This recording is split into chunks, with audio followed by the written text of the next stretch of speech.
The Ballon d'Or is the best individual award a player can get. But what if the player that actually came last in the Ballon d'Or rankings actually got the reward? So instead of the player that wins it winning it, the player that came 30th, 25th, 28th, the last position of that specific year would instead get the award. And I'm just going to say there is some crazy Ballon d'Or winners in here. We'll be doing this from the year 2000 all the way up to the year 2023.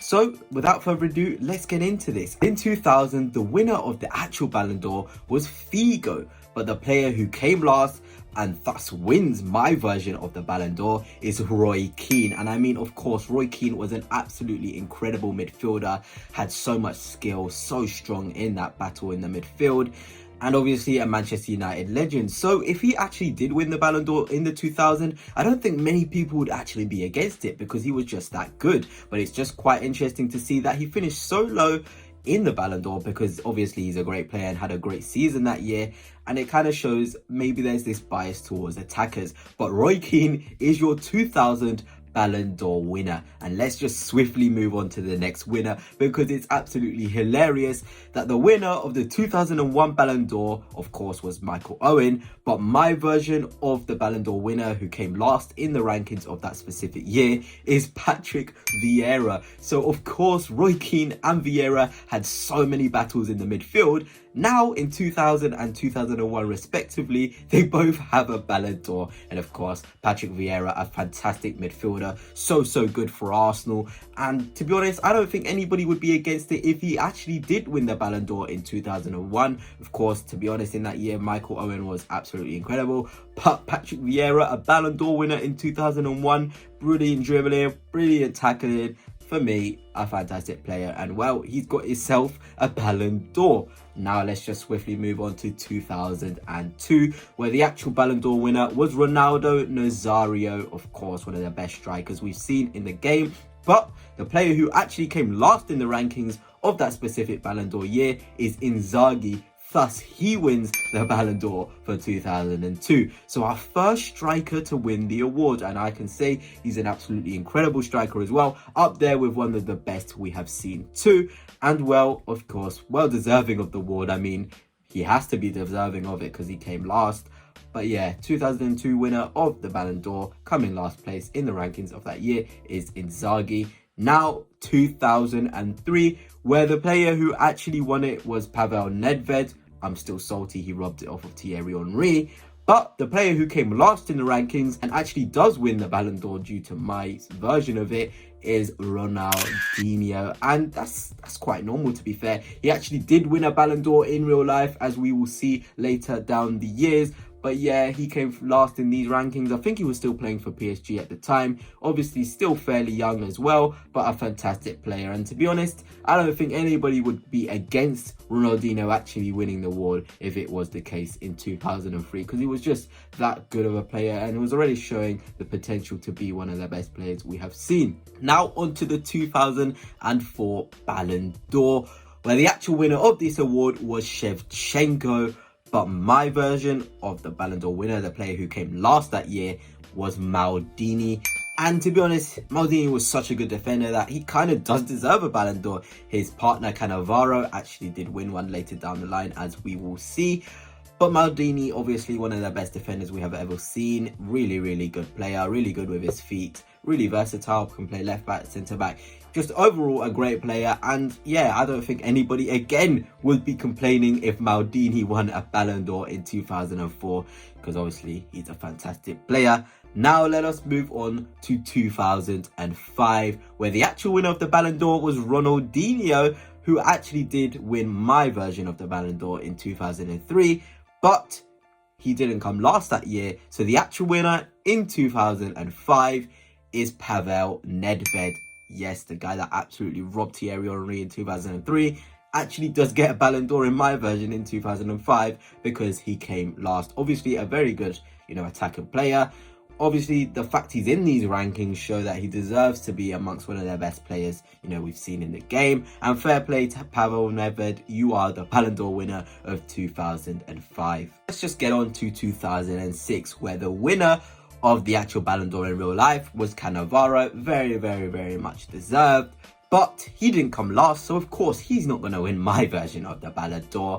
And thus the winner, the guy that came last in these rankings of this year, was Philipp Lahm. And obviously a fantastic fullback, such an underrated player. And it seems like Bayern Munich just produced these sort of fullbacks, stroke midfielders, that, you know, just have this longevity at the club. We see it with Joshua Kimmich now, but Philipp Lahm was one of those players again in that same mold, obviously much better. But yeah, the Ballon d'Or winner of 2006, and again one of those situations where I don't even feel like anybody would complain if he won it. Looking at his whole career, if Philipp Lahm came out with a Ballon d'Or, nobody would be complaining because he just had such a good career. But now it's time to move on to the 2007 last place ranked in the Ballon d'Or. The actual winner of the 2007 Ballon d'Or was Kaká. Obviously a fantastically gifted player, Brazilian flair, skill, goals, just a brilliant player. But he didn't come last, did he? So my winner is actually Quaresma, the guy who came last in this year's rankings of the Ballon d'Or. And I feel like this is probably the first player where people would be like, how did he win a Ballon d'Or in his career? But obviously he was a player with a lot of flair, a lot of skill. Everybody knows about his, you know, special shot, that little inside of the foot curler into the top corners that he used to do. Probably the best at that specific skill. But in terms of his whole career, in terms of his stats, in terms of his goals and trophies, for him to come out with a Ballon d'Or would probably be, you know, something a lot of people would question for the first time in these rankings. But Quaresma, you have won yourself a Ballon d'Or in my version of the award. Now let's move on to 2008, where we're now going to start seeing Ronaldo, Messi happening, because the actual winner in 2008 was Cristiano Ronaldo, of course, with Manchester United at the time. Fantastic player. I mean, GOAT status, deserving of the award, definitely. And yeah, just to be honest, no surprises there in real life that he actually did win the award, but he didn't come last, did he? So of course the winner of the Ballon d'Or in 2008, the guy that actually came last, was Karim Benzema. So he actually would come out with a Ballon d'Or either way if it was flipped around, because of course he did win it all the way up in 2022. But in my version of the rankings, he wins it in 2008 for coming last. Of course, he was probably still, I think he was at Lyon or maybe just joining Real Madrid at this time. I don't know. I have to double check on that. But obviously a fantastic striker and a player that a lot of people really like in the game. And I don't feel like there'll be any complaints if he came out of his career with a Ballon d'Or. Obviously, he is actually a Ballon d'Or winner. But if in this version he came out with one across his career, then he definitely deserves it. Now, let's move on to 2009, where the actual Ballon d'Or winner was, of course, Lionel Messi. No complaints there. Absolutely ridiculous player. One of the GOATs. But he doesn't win it in my version. And this is the first time we're going to see a double Ballon d'Or winner in this version of the rankings, because Karim Benzema came last again in 2009. And thus, Karim Benzema wins the Ballon d'Or for the second season running. And of course, a fantastic player. But I mean, if he came out of his career with 2 Ballon d'Ors, it'll be quite interesting to see what people would think. But obviously a gifted player, and in this version, coming last, has got himself 2 Ballon d'Ors, so he's even had a better career than in real life. Now let's move on to 2010, where of course Lionel Messi won the award as deserved. Absolutely alien in that year. But the actual winner for me, who came last with 0 votes in 2010, was Dani Alves. Obviously a really talented fullback with a lot of skill, imported to Barcelona, and him coming last gives himself a Ballon d'Or. And I think looking at the trophies he's won, looking at, how good of a player he was, I really don't feel like anybody would complain if he did win an award.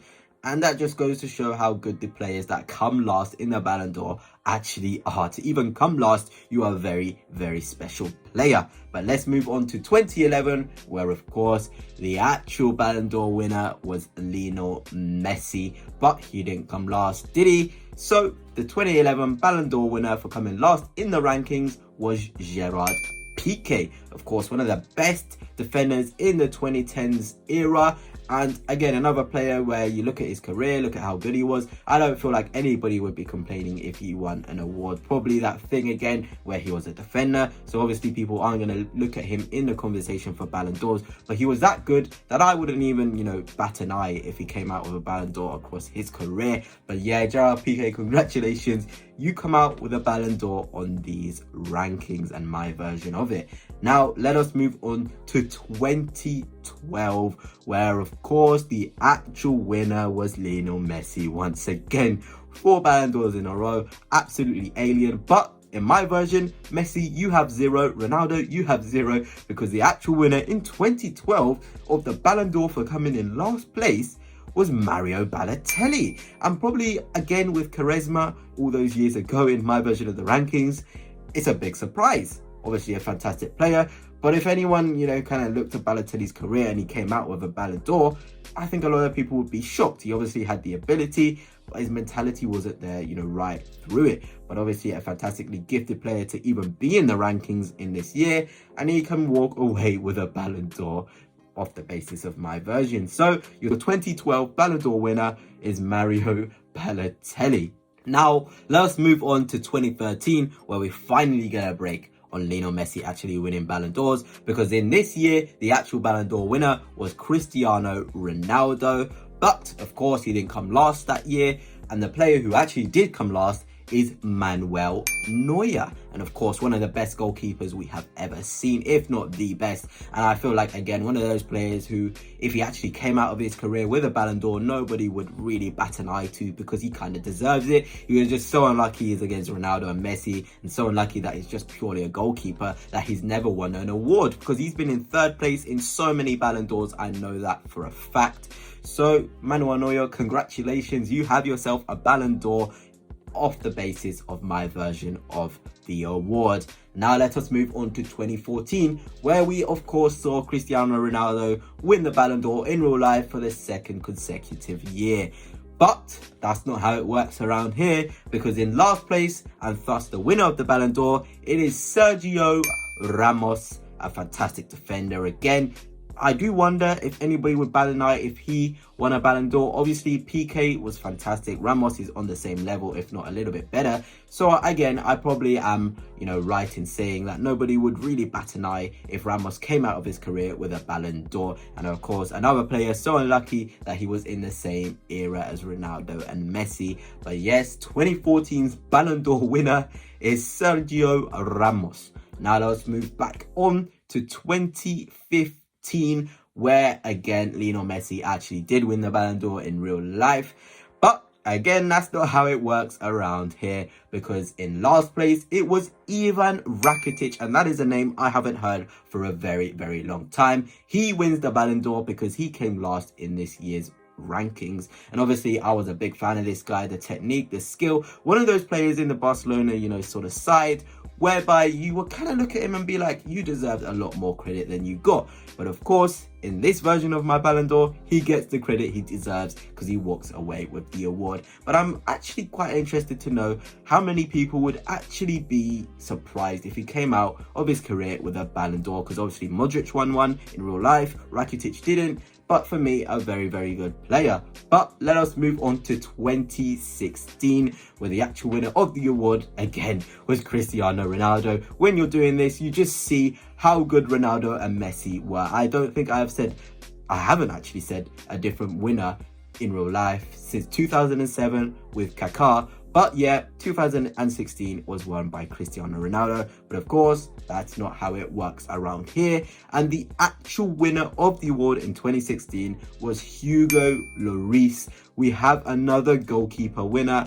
And Spurs, you have yourself an actual player who won a trophy. No offense. But of course, Hugo Lloris, one of really good goalkeeper. I didn't want to say one of the best, but he probably is in the top 20 goalkeepers of all time for sure, if not top 10. A lot of ability, probably wasted his career in terms of he could have won more trophies if he left Tottenham. But of course, in these rankings, he walks away with a Ballon d'Or. And certainly I do feel like if he did do that and won the Ballon d'Or in real life, there would be a lot of question marks about it.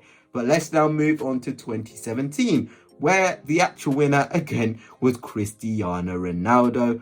But The player who actually came last in this version, in this year of the Ballon d'Or, was Coutinho, and thus he wins the Ballon d'Or. And I mean, I loved watching Coutinho for Liverpool. He was an absolutely fantastic little magician. So much skill, so much flair, and just a player you can look at and be like, wow, you are another level.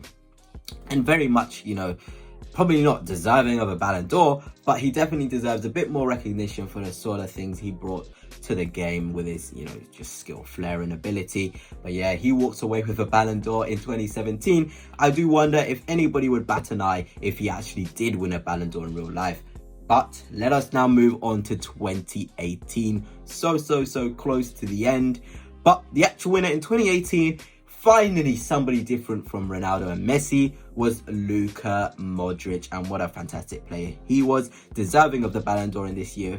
Definitely, obviously got to the final of the World Cup with Croatia, and just, you know, sort of player you can look at his career and be like, you deserve to walk away with a Ballon d'Or. But that's not how it works around here, because the actual winner of the Ballon d'Or in 2018 is another player who's won it again, and this time it's Hugo Lloris. He joins Benzema in the only two players who have won the award twice by coming last in the rankings. And I mean, of course, there would be a lot of question marks if Hugo Lloris came away from his career with 2 Ballon d'Ors. But obviously, to be in the rankings at all as a goalkeeper just goes to show how good he was. So congratulations, Hugo Lloris. You and Benzema go into the Hall of Fame thus far as being the only players to win the award twice. But let us move on to 2019, where, of course, we're back to the Messi-Ronaldo thing, as Messi actually won the Ballon d'Or in 2019, and deservedly so.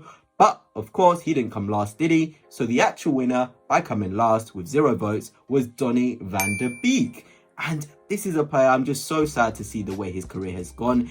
He was just so good for Ajax, but ever since he left them, he just hasn't been the same. Hopefully at Girona, his career can get back on track. But obviously a very gifted player back in those times. Got Ajax to the semi-final of the Champions League. They probably should have won the Champions League that year because they were that good. But yeah, Donny van de Beek, you walk away with a Ballon d'Or in this version of the award. And obviously there would be a lot of question marks if his career went the way it did and he actually came away with a Ballon d'Or at the end of it. But let us now move on. Of course, there was no award in 2020, so we've got to go straight on to 2021, where the actual Ballon d'Or winner was, of course, Lionel Messi. But the winner for coming last in the Ballon d'Or rankings was Cesar Azpilicueta, another centre-half stroke fullback. And of course, he's just one of those players where he's just a workman, got a lot of ability, a lot of, you know, confidence in his own ability as well. I always like to see him for Chelsea, to be honest. They always seem to spawn these sort of fullbacks which are workmen. Ivanovic, Azpilicueta, Reece James is definitely going to be in that mould if he can actually stay fit. But yeah, if Azpilicueta came away with a Ballon d'Or at the end of his career, I'm sure a lot of people would be questioning it. Not because he's a bad player, but if you look at how many good players that have not won the award and Azpilicueta actually did, yeah, it would be kind of dodgy. But let's now get on to the penultimate year of the Ballon d'Or, where in 2022, the actual winner of the Ballon d'Or was Karim Benzema. But of course, he didn't come last. He didn't get 0 votes. So no Ballon d'Or for you, Mr. Benzema. Would have been his 3rd if we actually gave him the award, or maybe even 4th, sorry, because he's won it multiple times, even in this version. But on to the actual winner of this year, and it's Darwin Núñez. I mean, to even be in the rankings, I think he was at Benfica at the time, to come even in the Ballon d'Or rankings is a really good achievement for him. Obviously a striker with a lot of ability, really raw. But yeah, I'm sure a lot of people would be very disappointed and questioning the award if he actually came away with it in 2022. But yeah, you know, this is how my one works. So Darwin Núñez, you are a one-time Ballon d'Or winner. But now let us move on to the final year, 2023, where the actual winner of the award, of course, was Lionel Messi. But no, Mr. Messi, you have 0 Ballon d'Ors in this version of the award, because the actual winner of 2023 Ballon d'Or for coming last with 0 votes is Ruben Diaz. Obviously, fantastic defender, sort of defender that you can't miss in your side. You can tell when he's not in the side, City do struggle, but to come away with a Ballon d'Or, it is kind of crazy, to be honest. I'm sure there would be question marks, not because he's bad, but because obviously defenders winning it, and just that there's so many good players in football. But yeah, Ruben Diaz, you have yourself a Ballon d'Or. You come away from your career with a 2023 Ballon d'Or to your name. But anyway, that's it for now. Let me know your thoughts on this reverse version of the Ballon d'Or. But until next time, peace.